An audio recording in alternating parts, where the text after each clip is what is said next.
always feel kind of sleazy asking, but if you're new to my channel or you like my videos but haven't subscribed yet, I'd really, really appreciate it if you thought about doing so, because it would really help my channel grow and help more people find my videos, help convince YouTube to promote my videos and all that. Liking or commenting especially helps right now. Yeah, so just leave a like or a comment if you feel like it, and it doesn't even have to be anything like deep, like you could literally just say like hi or leave an emoji or just anything. It would really, really help my channel out and I'd be extremely grateful. I don't know, tell me your favorite color. Mine's red, especially like maroon red or burgundy. My motorcycle is dark red. But yeah, so I'm really hoping to make it to 1,000 subscribers, so I can get my channel monetized. And once that happens, then I can get stuff like a better microphone. I'm looking at one of those like Zoom microphones. I think that's what the company's called, like the ones that have the microphones that are like this. You can do like the ear-to-ear type sounds. And honestly, that microphone just sounds like amazing. So I was thinking about getting one of those. A GoPro so I can make better vlog type videos. I already have one like that. It's a vlog where I go to get a tattoo. If you feel like checking that out. Yeah, and if I make it to 1,000 subscribers, I'll probably do like a Q&A and a tattoo tour type video. Obviously you can't see any of my tattoos right now, but if you're interested in seeing videos like that, and you have friends who like ASMR or feel like sharing my channel on like Instagram or something, honestly just anything would be extremely appreciated. So now that I did my shameless plug, this case is the killing of Yoshihiro Hattori, and in Japanese it's known as the freeze incident or furizu jiken, and you'll come to understand why as I get into it. Yoshihiro Hattori was born to Masaichi, an engineer for an auto parts manufacturer in Nagoya, and Mieko Hattori on November 22nd in 1975 in Nagoya. At the time of this incident, he would have been a second-year student at Asahigaoka Senior High School, Asahigaoka Koko, in Nagoya, and he was a big rugby player. He played on the school's team. So his parents said that he was, quote, crazy about rugby, and also they said, quote, at first he was not so active about going to America, but that changed when he was referred to a lot as Yoshi, which is just obviously like a shortening of Yoshihiro, so I'm just gonna call him Yoshi. He submitted an entrance paper to an organization called the American Field Service, which is a worldwide exchange organization for young people, for students. And a quote from that is, "Wherever I go, I wish I could make the country a second home. I can make Japanese cooking like tempura cutlet for host families and introduce the living way of the Japanese." And he was accepted to the program, and according to his parents, after that he, quote, became so eager. And he'd actually been to the US before. I don't really know exactly when or like how that trip was arranged, but pretty much the most common image that you'll see of him if you literally just Google the name Yoshihiro Hattori is a picture of him on the street in San Francisco that was taken by, just someone he was traveling with, I guess. So he'd been to San Francisco at one point, but this was going to be different because it'd be him living in the US for an entire year with a host family and going to an American high school. In the summer of 1992, Yoshi left for the US, and he was met in Dallas by his host family, the Haymakers, and they drove him back to their home in an upper-middle-class neighborhood in Baton Rouge, Louisiana. So, the mother, Dr. Holly Haymaker, was a physician, and her husband, Richard Haymaker, I saw him listed as either a theoretical physicist or a professor of physics. I guess he could be both, really. I don't know which one was more accurate. I did look at the Louisiana State University website, which he was listed as a professor, so. One article I saw listed him as an astrophysicist. So, yeah, but either way, he was a big brain guy, and he taught at Louisiana Louisiana State University, like I said. And their family had actually hosted 2 other exchange students before.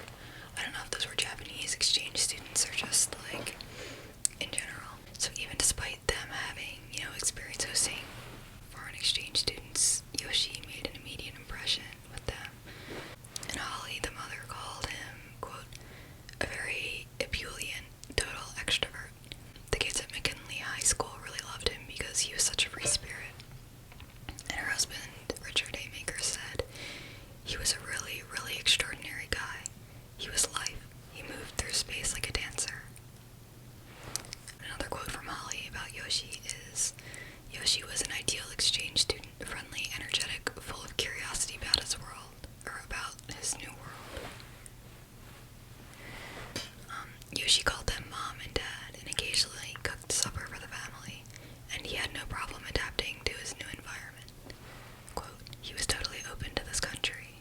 One of the Haymakers said, I don't know if it was the mom or the dad, but instead of playing rugby while he was in the US, he ended up signing up for jazz dance classes, and he was very, very much into Saturday Night Fever. The son of the Haymakers, whose name was Webb, and who was also 16 at the time, said that Yoshi had, quote, an enormous appetite for life and experience, and tried to make friends wherever he went. The 2 of them went to a blues festival that September 1992, and Yoshi was put in touch with another Japanese exchange student. There were some teenagers that they met, and a couple weeks after that, they were invited to a Halloween party just northeast of Baton Rouge in the city of Central. So on Saturday, October 17th, Richard and Holly Haymaker went to a movie while Yoshi and Webb set off for that Halloween party. Yoshi was dressed as John Travolta from Saturday Night Fever, which he had been watching a lot of John Travolta movies at the time, according to Webb. So, using like a white tux, I think, and like a lot of jewelry and stuff like that. And Webb dressed as an accident victim, wearing a neck brace that he had from a swimming pool injury that he'd gotten earlier that summer, along with a few added bandages for effect. And the pair set off looking for the house that the party was supposed to be at. A quote from Webb is, I didn't know that part of town too well, and I guess I took a couple wrong turns. Eventually we ended up on this street. We saw this house. It had Halloween decorations. It had 3 cars in the driveway, and the address was 10311, whereas we wanted to go to 10131. But I just saw the address and said, oh, this is it. It was the 90s after all. So Webb and Yoshi knocked on the door, but they didn't get any answer. So they, turned around and went to go back to the car, but then they saw a woman open the side garage door and peer out before abruptly slamming it again. And at that time it was nighttime, 8:30 p.m., and it was dark out. So Webb said, we were walking away sort of confused. I had started to walk down the block wondering if it was a different house, but then someone opened the door. Rodney Pierres opened the door. I think I'm saying that name right. So Rodney Pierres was a 30-year-old butcher at a local grocery store, and he was holding a .44 Magnum revolver. Yoshi turned back around towards him. Quote, he was very eager to get to the party and didn't understand, I guess, that Pierres had a gun. Maybe he thought it was a Halloween thing, according to Webb.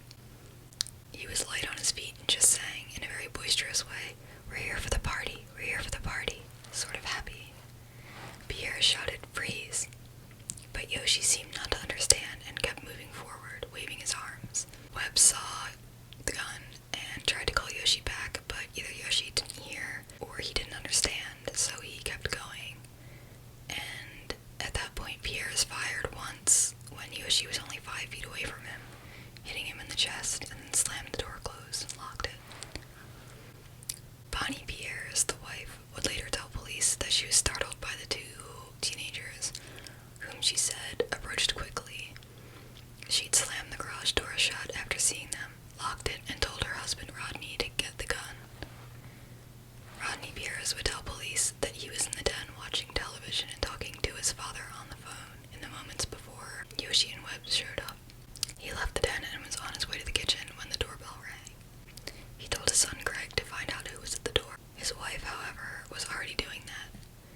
Moments later, Pierre started to slam the garage door shut and shout for him to get his gun. Pierre did what his wife told him to do. He went to their bedroom and retrieved a .44 Magnum Smith & Wesson revolver with a loop-holed scope, and some articles said that it also had a laser sight. I don't know if maybe a loop-holed scope is a laser sight. Maybe it has one built in. I don't know. I don't know anything about that. Piers then went to the garage door, opened it, and stood in the doorway as he looked for the source of his wife's reaction. At first he saw nothing, but then he caught a glimpse of movement in the area behind his truck parked in the driveway, and then moments later Yoshi began moving toward Piers. In his confusion and apprehension, Piers badly misjudged the situation, seeing Yoshi as a threatening intruder who meant to harm him and his family. He told police that the stranger was waving his hands and saying something he could not understand as he moved quickly toward the carport door. Piers ordered Yoshi to freeze, and then when he didn't, he fired a single shot. Piers thought he struck the intruder in the shoulder, but didn't venture outside to determine the extent of the damage. Instead, he slammed the door, locked it, and told his wife to call 911.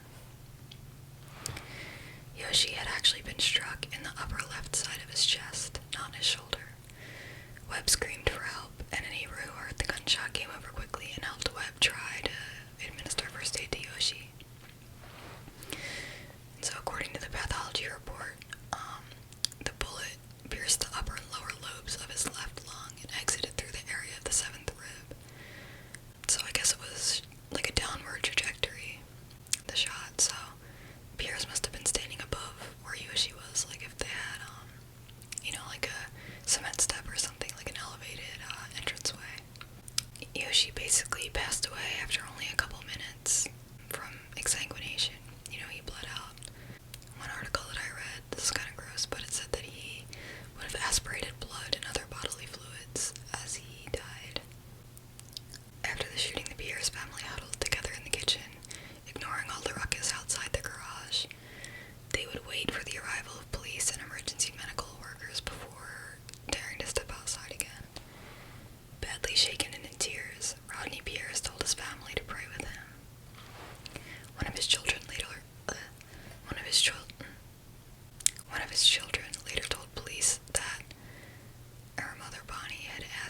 In Japan, one thing's for sure, it was a huge news story and the Japanese were outraged.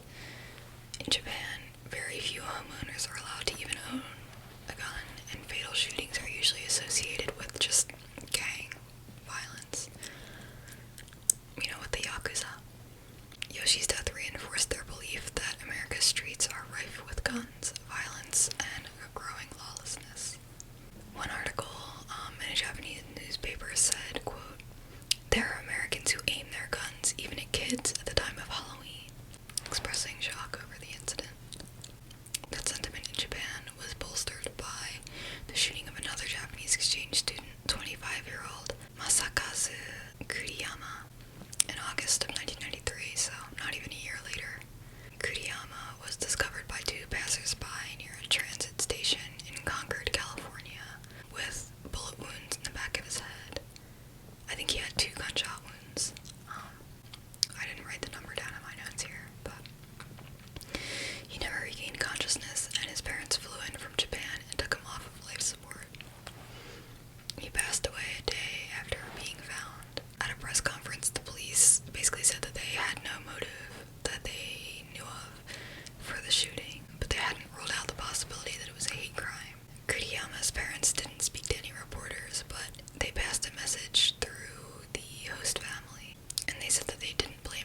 Although she could not accept the reality of her son's death, very soon after, she was already preparing to launch a signature rally calling for stricter U.S. gun control.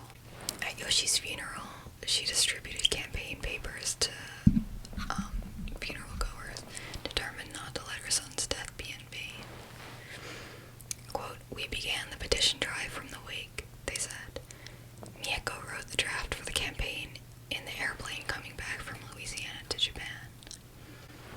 After Yoshi's funeral, the Hattoris had released a statement that expressed their anger and frustration. Quote, "The thing we must really despise more than the criminal is the American law that permits people to own guns." And I'm going to talk a little bit more later about like the differences in Japan's like gun control laws and just the way that gun ownership is in Japan. Pretty much everyone knows that like Japan has really strict gun control. It's pretty much it's extremely difficult to own a gun in Japan, and even when you actually can own a gun in Japan, it's usually like a shotgun or a rifle. Like it's pretty much impossible for the average Japanese citizen to own a pistol. In Baton Rouge, Rodney Pierre's trial became a media circus. Initially, the police had interviewed and released Pierre's without any charges, assuming that he was within his rights to shoot a trespasser. But after complaints from Louisiana's governor and from Japan's consul in New Orleans, they ended up charging him with manslaughter, which, if convicted, Rodney Pierre's would face a maximum of 40 years in prison. His lawyers argued that he was justified in shooting Hattori because he feared for his family's safety. Pretty much as I said before, but again, the Japanese were extremely interested in the outcome of the trial, and they sent dozens of journalists to Baton Rouge to follow the case.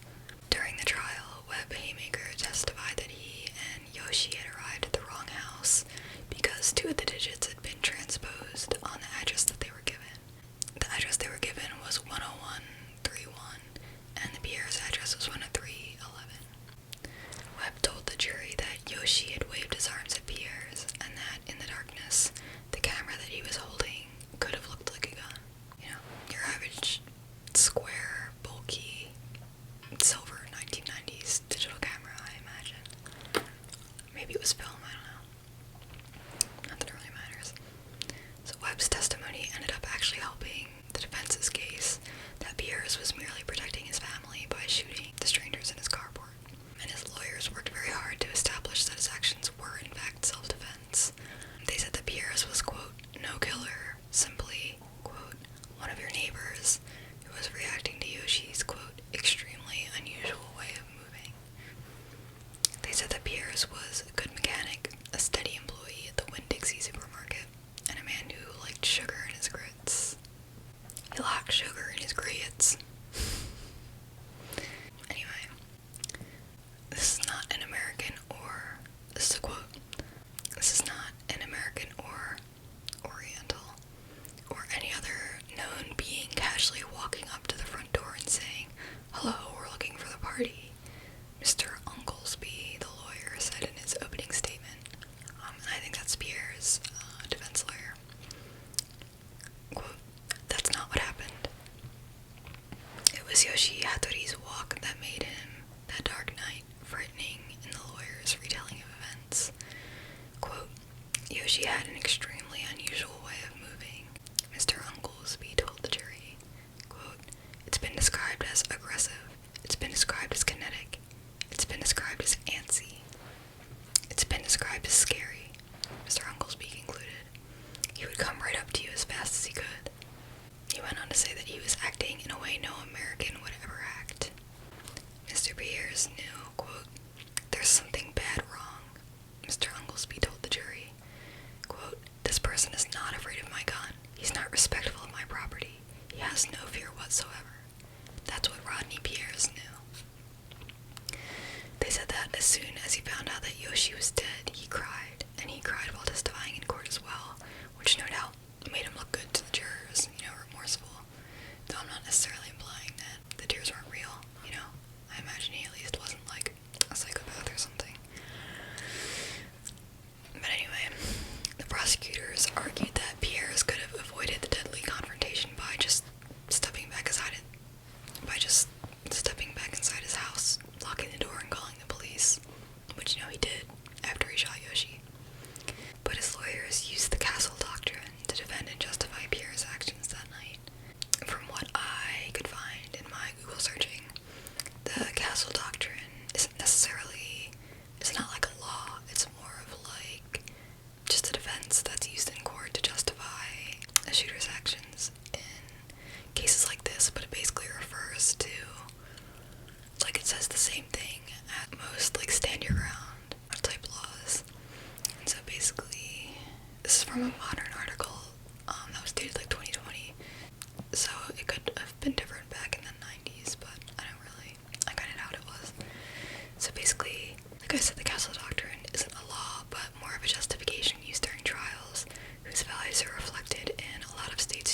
In addition, prosecutors cannot consider the possibility of retreat as a factor in determining whether or not the person who used deadly force had a reasonable belief that deadly force was reasonable and necessary to prevent unlawful entry or a violent or forcible felony involving threat to life or great bodily harm. Homicide is justifiable when committed in self-defense after a person believes that they are in imminent danger of losing their life or suffering great bodily harm, and that the killing is necessary to save themselves from that danger. Homicide is justifiable when committed by a person who was lawfully inside a dwelling, business, or motor vehicle when the conflict began, against a person who attempts to make or has made an unlawful entry into such places, and the person committing the homicide reasonably believes that using deadly force is necessary to prevent the entry or to compel the intruder to leave the dwelling, place of business, or motor vehicle. Yoshi's father attended the trial, and in addition to all that stuff that I said about the way that Yoshi moved, Yoshi was also described as, quote, out of control, hyperactive Japanese exchange student who thought his job was to scare people.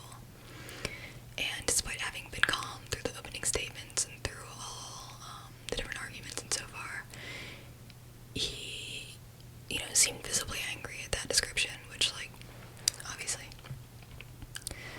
So he is quoted as saying about that, it sounded as though Yoshi was an unusual person, which is not true. And he said that during a break in the trial through an interpreter. Quote, the defense attorney emphasized only points advantageous to him.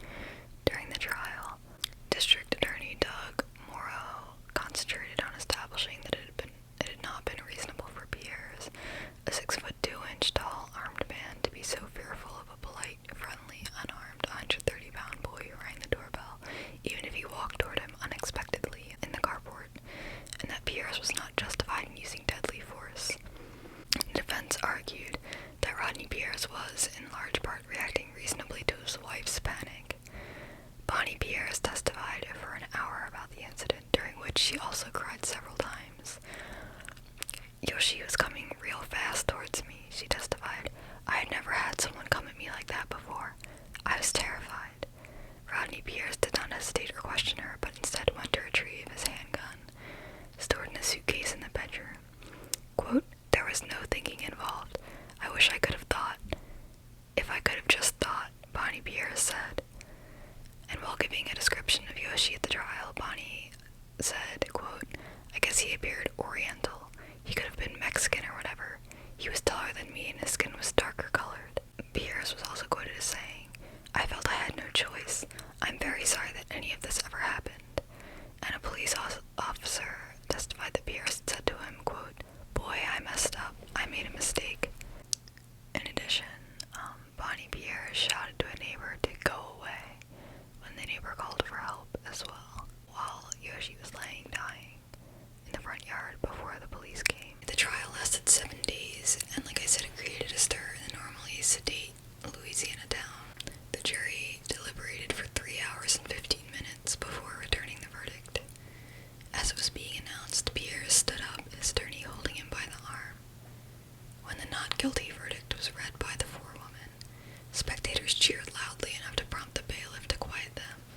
Pierre slumped in his chair and began crying in joy. And one article said that it was really no surprise that the jury found in his favor, since Pierre's was, after all, a minister's son who had worked in the same grocery store since he was in junior high school. He was a long-time Baton Rouge resident, whereas Yoshi was just a visitor from the other side of the world. So Yoshi's father was taking a walk when the verdict was announced. Most likely he hadn't expected it to be that fast. 3 hours and 15 minutes really isn't that long for a jury deliberation. And when he found out the verdict, he said through an interpreter that he was appalled and found the decision to be unbelievable. This trial did not make a lick of sense to me, said Richard Haymaker, and he argued that America's love affair with firearms and its, quote, frontier mentality led Pierre's to grab the gun and shoot before even asking a single question. Quote, he went into firing position in a quiet suburban neighborhood, assuming that he would terrorize anything out there that moved. He never imagined that there would be something out there that wouldn't be terrorized. And according to Yoshihiro's parents, quote, we think Pierre's is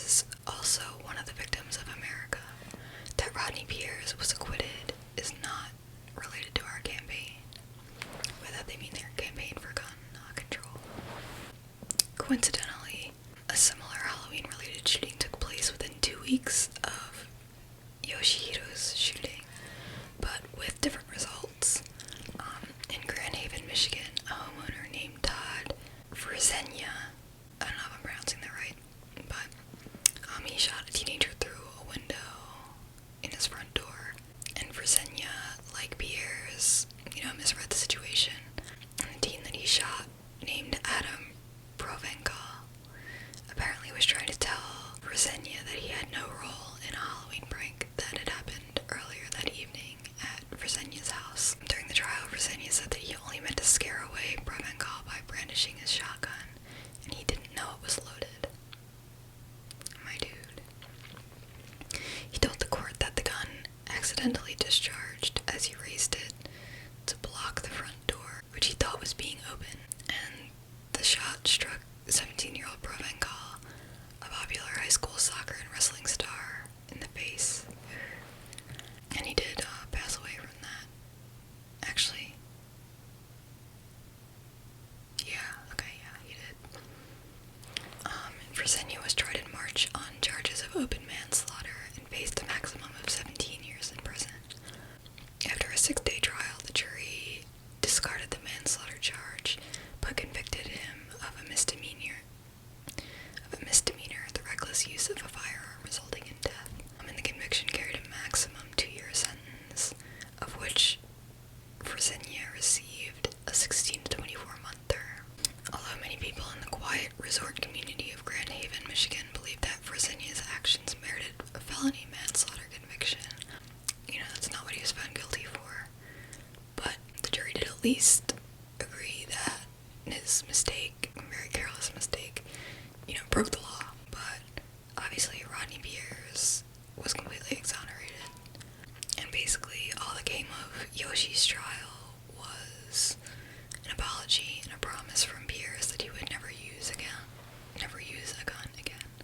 I also found some information saying that a 2013 source reported that he'd lost his home and his supermarket job following the shooting and was living in a trailer park.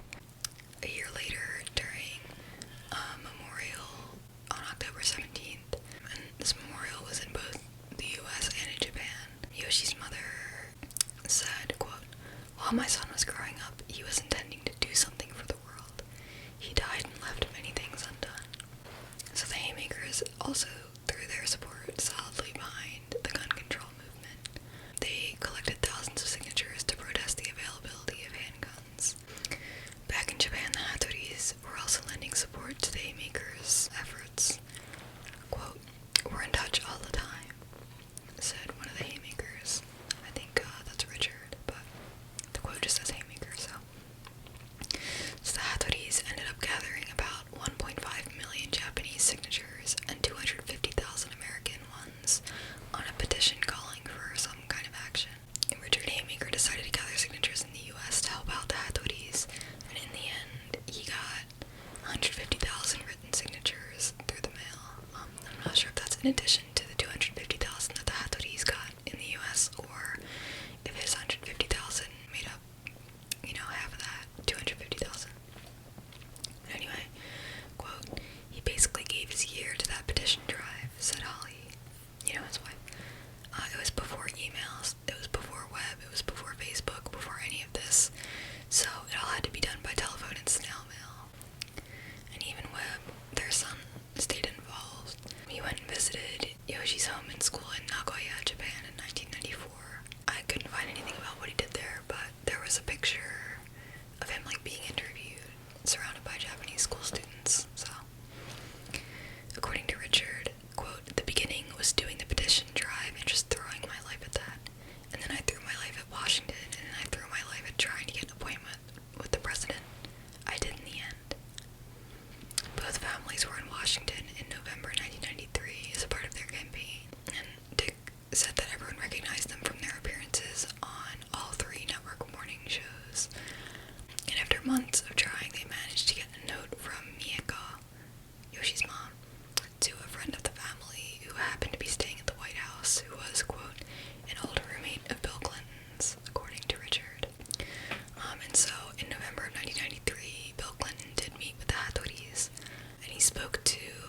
Haymakers and the Hattoris in the Oval Office. Quote, "We felt we were welcomed," Miyako and Masaichi said. Quote, "We believe he understood our position. He desired strong gun control laws." The Hattoris and the Haymakers agreed that despite Bill Clinton's private support, there wasn't really all that much he could do to help practically, but proposed gun control measures had gotten a boost from their campaign, along with the 30th anniversary of President John F. Kennedy's assassination that month. And so that month, Congress passed the Brady Handgun Violence Prevention Act, which mandated background checks on gun buyers and a 5-day waiting period on all purchases. And again, this was in '93. President Clinton signed it into law just weeks after meeting the Hattoris and Haymakers, though that law would not have prevented Rodney Pierce from buying any of the guns that he owned, because I guess he didn't have a criminal record before that, so I guess he didn't have one after, but you know what I mean. U.S. Ambassador to Japan, Walter Mondale, traveled to Nagoya to meet the Hattoris in December of 1993, and he gave them a copy of the law, saying that they had a, quote, "very definite impact on the passage of the Brady Bill. It had first been introduced in 1991, but was not brought to a vote until a few months after Yoshi was killed." The following summer, September 1994, Congress passed the Federal Assault Weapons Ban, which was a 10-year moratorium on manufacturing certain semi-automatic weapons for civilian use. And Richard Haymaker insisted that they really had nothing to do with the legislation, although they had been publicizing the Brady Bill before its passage. He said it was a time when gun control seemed possible. Quote, "It was at a point in history where things could change, and they did change. The Brady Bill was an important first step in background checks." And that bill wasn't the end of the fight for the Hattoris. They decided to launch a civil suit against Rodney Pierce, his wife Bonnie, and their home insurance company. They were put in touch with Charles Moore, a lawyer who had experience with those kinds of cases, having previously waived his fee after representing an Englishwoman who was hit by a drunk driver in Louisiana. Quote, "Sometimes you just do things because you want to do right," Moore said in a phone interview. Quote, "I get calls all the time on Yoshi's case, even though it's been 25 years or so. I was never expecting to get paid anything on it. I thought the insurance company would refuse to pay because it was an intentional act, and there's no coverage for intentional acts." And so the suit basically accused Rodney Pierce of acting with no reasonable basis when he shot Yoshi. And unlike a criminal trial in which the prosecution must prove its case beyond a reasonable doubt, in the civil case the plaintiff only has to prove their case by a preponderance of evidence.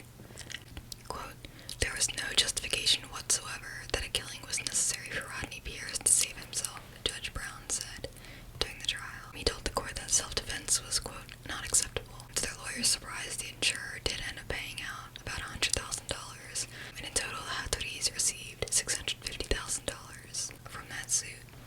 But they didn't keep any of it, instead donating most of it to different groups trying to get stricter gun control measures. And they set up a group called the Yoshi Coalition, which I guess was the name under which they did most of their activism. With the rest of the money, they started up a fund named after Yoshi to support U.S. high school students in their studies in Japan. And at the time of writing of whatever article that I got this information from, the fund has welcomed 31 students to Japan since 1994. And in the years following Yoshi's death, Masaichi and Miyako have spoken in public at a number of different lectures in Japan. A documentary, books, and CDs have also been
was working at the Louisiana State University, so I'm not sure what that's about. Maybe that's where he attended school, I guess. And with that money, they created the Yoshihiro Hattori Memorial Fund, which aims to help cover costs for Japanese students who study at the Minnesota College. Holly and Richard aren't as actively involved in campaigning anymore. Holly, who's 74 at the time of writing, still works part-time in mental health at public schools, while Richard, 79, is retired, but they're watching the renewed U.S. debate about gun laws. Quote, "It's very, very different," Richard said. "There are so many events and so many young people involved, and that's extremely important. How that will shake out, I just have no idea." The Hattori family sent a message to a recent event honoring and remembering Yoshi, saying, quote, "Thanks to many people in Louisiana, my son's dream of making America his second country has come true." And now finally, I have a quote from Kenji Taira, who's 47 and who's one of Yoshi's teammates, on the rugby team of Aichi Prefectural Asahikaoka Senior High School in Nagoya. When he was informed of Yoshi's death by another team member on the phone, when he was informed of the death at the time, he just couldn't understand, And at the time of the writing of this article, which is relatively recent, he said, quote, "I still cannot accept Yoshi's death." And he said that with tears in his eyes. And according to Daida, Yoshi was a person who inspired and cared about his friends. And the two of them went through hard training together and played around in the schoolyard after training together. And Taida currently lives in Hachioji, Tokyo, and he's worried that people might forget Yoshi's incident. Quote, "Even now I still can't digest it. If it's forgotten, I'll feel that Yoshi has died again." And I have that in Japanese, which is, "Ima mo shouka dekite inai. Wasurerareta Hattori-kun ga mou ichido shinde shimau yona kanji ga suru." And he said that he had also been the victim of a crime in the US. I couldn't find any information about what that crime was, but he added he wants this to be a lesson so that people who go overseas won't be in danger. And that's "Kaigai de kiken na me ni awanai yo kyokun toshite ikashite hoshii." So I found some information about the gun laws in Japan. Quote, "Guns are present in popular culture, movies, TV, manga, etc. But there's a big divide between that and the everyday experience. As far as I know, police in Japan basically just carry revolvers. So they don't have like automatic pistols or, like rifles or anything like that. Though I imagine that the Japanese version of the SWAT team probably is an exception. I couldn't say for sure. And so the basis of modern gun regulation in Japan is the Firearm and Sword Possession Control Law, which was first instated in 1958 and says that, quote, "No one shall possess a firearm or firearms or a sword or swords." There are a few exceptions that grant gun ownership in the country, such as hunting, sport, or industrial purposes. Gun license applicants go through a thorough background check, a mental health evaluation, and are obligated to take a written test and shooting range test, among other steps. Gun owners also have to renew their license every 3 years. Quote, "Basically, people don't have guns or think having a gun is an important thing to do unless they're into hunting or shooting clay pigeons, which are about the only reasons you could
with each transaction being registered. Civilians may also apply for licenses to possess air rifles, but they can never own pistols. Small caliber rifles were once legal, but in 1971 the government forbade all transfers of rifles. Current rifle license holders may continue to own them, but heirs must turn them in to the police when the license holder dies. Total remaining rifle licenses are 27,000. Even shotguns and air rifles, the two legal types of firearm, are becoming rarer and rarer, as few people find it worthwhile to pass through a burdensome gun licensing process. The number of licensed shotguns and air rifles declined from 652,000 in 1981 to 493,373 in 1989 rather. And I think this article was written in 92, so it might be slightly out of date, but you get the idea. And so in addition, although there's no mandatory minimum penalty for unlicensed firearm possession, 81% of sentences for illegal firearm or sword possession are imprisonment for a year or more, perhaps because most gun crimes are perpetrated by professional criminals. The maximum penalty is 10 years in prison and a 1 million yen fine, which I think would be about $10,000. Gun crime does exist, but in very low numbers. There were only 30 crimes committed in 1989 with shotguns or air rifles. With no legal civilian handgun possession, Japan experiences in an average year less than 200 violent crimes perpetrated with a handgun, of which almost all are perpetrated by Boryokudan, or organized crime groups, the Yakuza. Most gun crimes involve only unlicensed possession and not the commission of another crime, like robbery or murder. Including the possession cases, there are about 600 handgun crimes a year and 900 long gun crimes, rifles. In the years after the Second World War, former soldiers were the major source of illegal guns.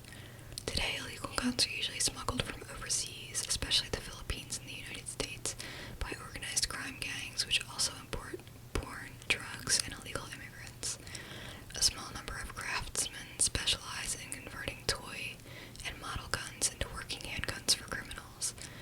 Gangster appetites for guns and success in procuring them is said by the police to be increasing. Of weapons confiscated from Yakuza members, guns accounted for only 6% in 1960, but 39% in 1988.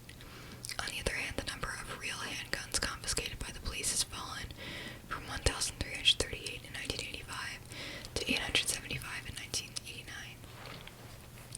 The number of converted toy handguns seized has fallen from a high of 569 in 1985 to 128 in 1989.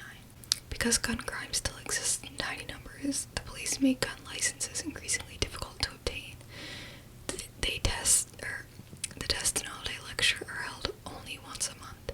The lecture almost always requires that the licensee take a full day off from work, which is not a highly regarded activity by Japanese employers. They don't like that. An annual gun inspection is scheduled at the convenience of the police. It also requires time off from work. Licenses must be renewed every 3 years, with another all-day safety lecture and examination at police headquarters. Tokyo is the safest major city in the world. Only 59,000 licensed gun owners live there. Per 1 million inhabitants, Tokyo has 40 reported muggings a year, compared to New York's 11,000 at the time of the writing of this article. The handgun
don't know how true that is, but that's just what I read in one of the articles that I looked at. And so, for more recent statistics, the number of gun deaths in Japan by any cause, not just murder, but like just any cause, in 2000 was 101, in 2001 was 97, in 2003 was 82, in 2004 was 90, in 05 it was 61, in 06 it was 55, in 07 it was 68, 08 was 60, 09 was 52, 2010 was also 52, 2011 was 30, 2012 was 26, 2013 was 32, 2014 was 28, 2015 was 20, 2016 was 25, 2017 was 23, and 2018 was 9. And that's, in all of Japan. So, something that's interesting is that, that law that I referred to was the Gun and Sword and Knife Control Act. And so basically, according to that law, owning a knife with a fixed blade longer than 15 centimeters, which is only 6 inches, requires permission from the Prefectural Public Safety Commission, but only for ownership within the house. So that's like kitchen knives, basically. Pocket knives, on the other hand, including Swiss Army knives, are legal to carry around as long as the blade is shorter than 6 centimeters, which is 2.4 inches. Anything longer, and you'll need the same kind of permission from the Prefectural Public Safety Commission, unless the blade exceeds 8 centimeters or 3 inches in length, in which case it is completely banned, regardless of whether you talk to the Public Safety Commission. In 2009 in Shinjuku, a 74-year-old American tourist stepped into a police station in order to get some directions, and it ended up coming out that he was holding a pocket knife, like he had a pocket knife on him, and he was asked to show it to them, which he did. The police measured it and found that it exceeded the allowed blade length by 1 centimeter. The man was arrested for 9 days. There's also a case from 2008 where a U.S. Marine who was stationed in Japan missed his flight back home because of a 35 centimeter long blade that was found in his luggage. A similar thing happened to another serviceman in 2015 when the Okinawa police arrested him for possessing a knife nearly 10 centimeters in length. And 8 centimeters was only 3 inches, so 10 centimeters I imagine would be like, 3.5, something like that. But those laws don't only target foreigners, because in 2015, the director of Wakayama City's Crisis Management Division used a 9 centimeter long, so like a 4-inch long knife to peel some fruit, after which he allegedly mistakenly placed it in his bag. After being questioned by the police due to another unrelated incident, the officers found that knife, and he was arrested, or taken into custody. I don't know if he got charged with anything, but in the end he had to resign from his position due to the weapons charge. Or the weapons arrest, anyway. And anyone who knows Japan knows about katanas, right? The most famous sword in the world, arguably. The most well-recognized by people who don't know anything about swords. But they've actually been banned in public since 1876. And that was when the Meiji Restoration happened, basically when the shogun got overthrown, and the new government took over, and they basically completely abolished the samurai class. So even today, katanas are covered by the Sword and Firearms Possession Control Law, so basically it's illegal to carry them out in the open. But you can get a permit to have one in your house, because they're basically considered to be like works of art, like a lot of houses display them, but you can't carry it outside. And certain internationally recognized masters of sword martial arts like Iaido can receive special dispensations to carry genuine katanas with them, but those cases are rare. Most people make do with blunt aluminum alloy blades, and even for those you need a permit. And so despite that, there have been quite a number of knife-related public attacks in Japan, and I have a good number of videos on those, like the Shinkansen stabbing video that I made. And basically the attacker just buys a kitchen knife in a store and takes it and stabs people on a train with it. So I think it's kind of interesting that, guns are so widely banned and they don't really have much gun crime, but knives are pretty much equally strictly banned and regulated, and yet anyone can just buy a knife and go stab people on a train with it.